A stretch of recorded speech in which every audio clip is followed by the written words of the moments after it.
Bonjour mes amis en quête de mystère, sommes-nous seuls dans l'univers? Je suis sûr que vous vous êtes déjà posé cette question. Cette interrogation est très perturbante, car les deux cas sont très effrayants. Vous l'aurez compris, aujourd'hui on va parler d'aliens et des petits hommes verts. Je vous souhaite donc la bienvenue dans ce nouvel épisode de Mythes et Mystères.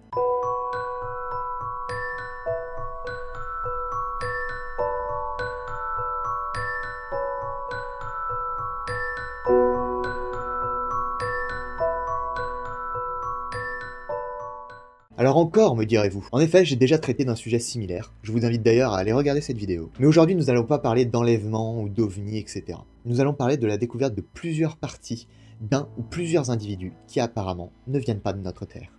Et sans plus attendre, on pose l'ambiance. Donc, cette découverte est très récente puisqu'elle date de la fin de l'année dernière.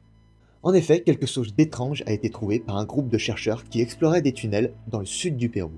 Une personne locale leur a présenté une main, un crâne et un petit corps momifié, tous les trois allongés.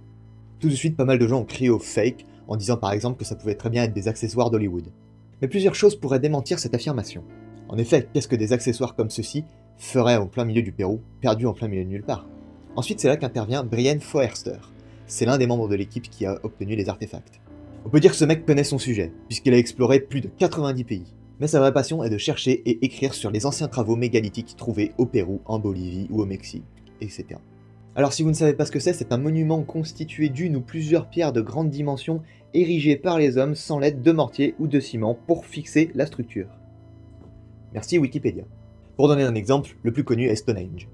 Mais revenons à Brian. Il a écrit 23 livres et a apparu 15 fois dans la série télévisée appelée Ancient Aliens et dans pas mal d'autres émissions télé ou radio. Pour résumer, il est passionné d'aliens. Il a eu en sa possession énormément de spécimens mystérieux dont on prétend qu'il pourrait s'agir d'éléments aliens. Et d'ailleurs, il prétend que l'échantillon dont nous parlons peut être authentique. Il a donc fait examiner la main par une équipe de scientifiques basée à Cusco, au Pérou, et ces derniers ont déclaré que ce n'était définitivement pas humain et que c'était une forme de vie quelconque. L'analyse de la main montre qu'il y a 6 phalanges par doigt. Pour rappel, la main humaine n'en possède que 3 par doigt. Donc ce n'est pas humain, mais impossible de savoir de quelle forme de vie il s'agit.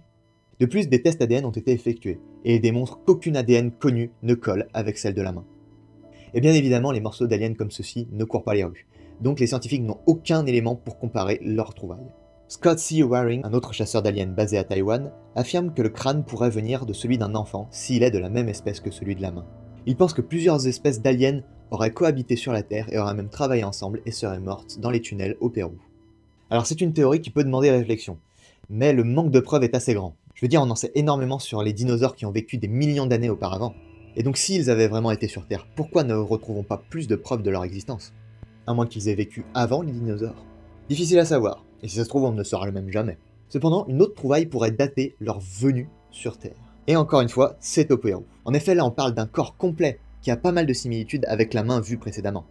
Le corps mesure 1m68 et ressemble grandement à un humain, sauf que ses doigts et ses pieds comportent 3 grands doigts et qu'il n'a pas d'oreilles ni de nez. Il est couvert de poudre blanche qui était utilisée pour préserver les restes. D'après les analyses carbone, le corps daterait d'une période allant de l'an 245 à 410. Et bien évidemment, pas mal de gens ont encore crié au fake, prétendant que ça pouvait être tout simplement quelque chose en plastique sur lequel on avait collé des membres. Sauf que l'équipe chargée d'examiner ce corps a posté une photo qui n'est ni plus ni moins que la tête de ce dernier passée au rayon X. On voit donc que ce n'est pas du plastique.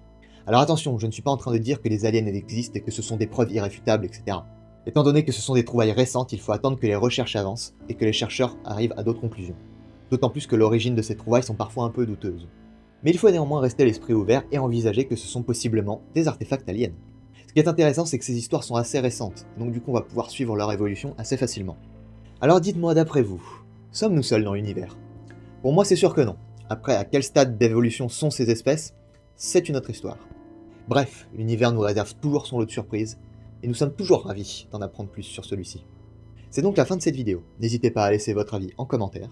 N'oubliez pas de mettre un like et de me suivre sur Twitter. Quant à moi, je vous dis à la prochaine pour une nouvelle vidéo. Bye!